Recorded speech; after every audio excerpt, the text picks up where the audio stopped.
Ya. Pada dasarnya kita bicara kapanpun demokrasi kita ya harus diselamatkan dari pemilu yang curang, harus menegakkan prinsip jujur dan adil.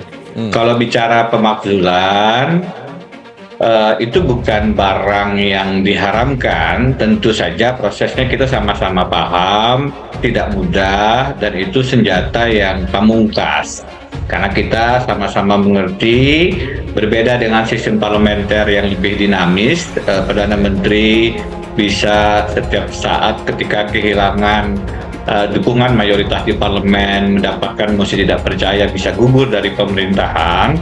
Sistem presidensial memang sama-sama kita tahu dimaksudkan adalah pemerintahan yang lebih ajak, pemerintahan yang diniatkan duduk selama 5 tahun sebagaimana diamanatkan oleh konstitusi. Sih bisa aja, saya kan sudah bilang waktu hakim MK dipecat, itu pintu masuk.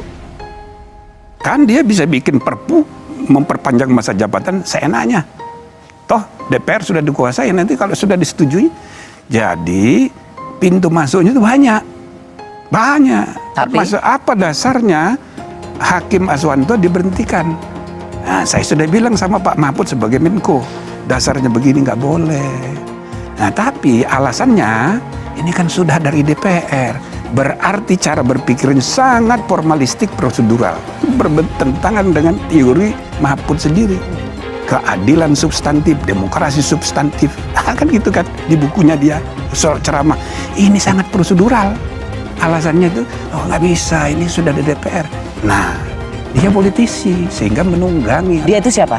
Ya presidennya, karena dia politisi. Coba kalau dia negarawan, coba kalau dia bertindak sebagai kepala negara, bukan kepala pemerintah. Oke. Impeachment terhadap presiden itu kan sebuah proses hukum sebetulnya, Mbak Zilvia. Dalam pasal 7 Undang-Undang Dasar itu disampaikan bahwa presiden itu bisa diimpeach dengan beberapa alasan. Apabila dia melakukan pelanggaran hukum berupa pengkhianatan terhadap negara, korupsi, kejahatan luar biasa, atau perbuatan tercela.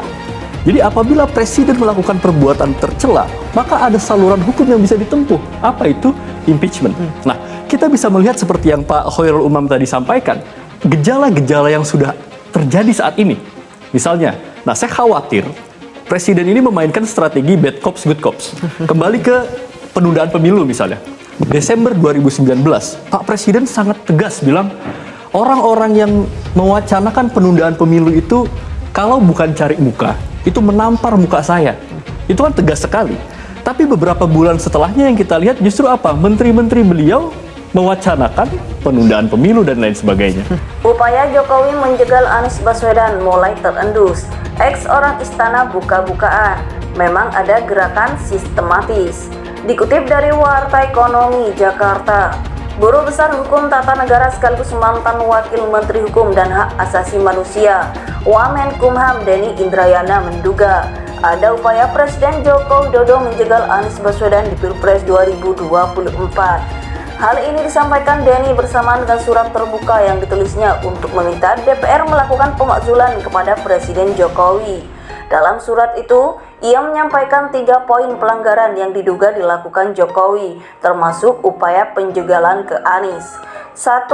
Presiden Jokowi menggunakan kekuasaan dan sistem hukum untuk menghalangi Anies Baswedan menjadi calon presiden. Tulis Denny lewat surat terbukanya dikutip dari unggahan Twitter Kamis 8 Juni 2023. Lebih lanjut, Denny mengaku sudah lama mendapatkan informasi bahwa memang ada gerakan sistematis menghalang-halangi Anies Baswedan. Saya bertanya kepada Rahlan Nasidik, kenapa Presiden ke-6 SBY di pertengahan September 2022 menyatakan akan turun gunung mengawal pemilu 2024. Menurut Rahlan, hal itu karena seorang tokoh bangsa yang pernah menjadi wakil presiden menyampaikan informasi yang meresahkan kepada Pak SBY.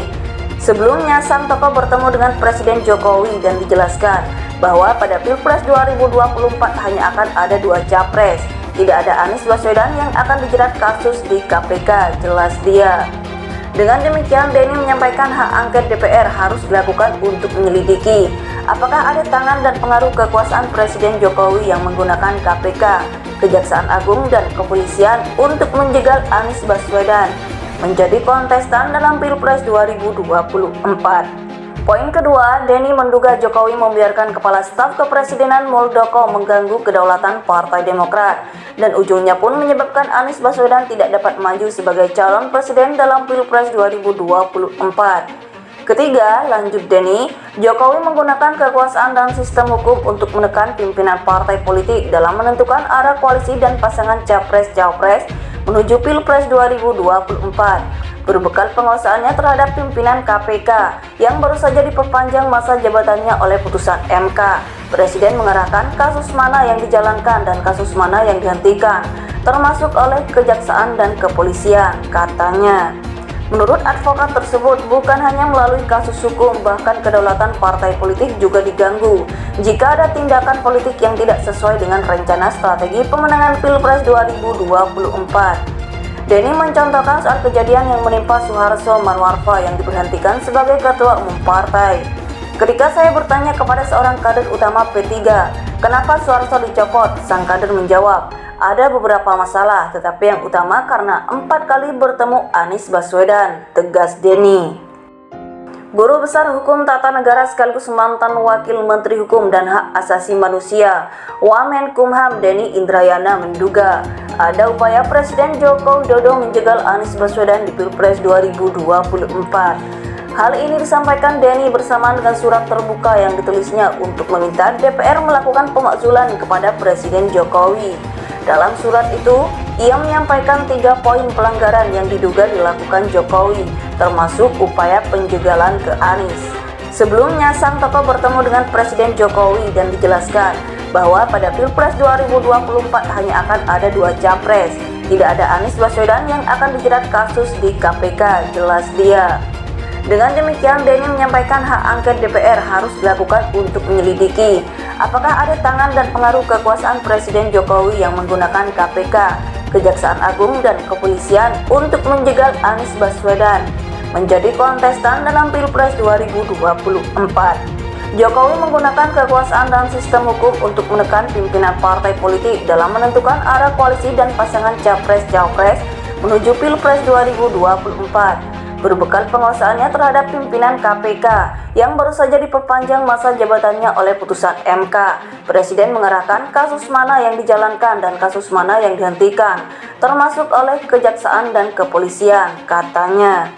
Menurut advokat tersebut, bukan hanya melalui kasus hukum, bahkan kedaulatan partai politik juga diganggu jika ada tindakan politik yang tidak sesuai dengan rencana strategi pemenangan Pilpres 2024.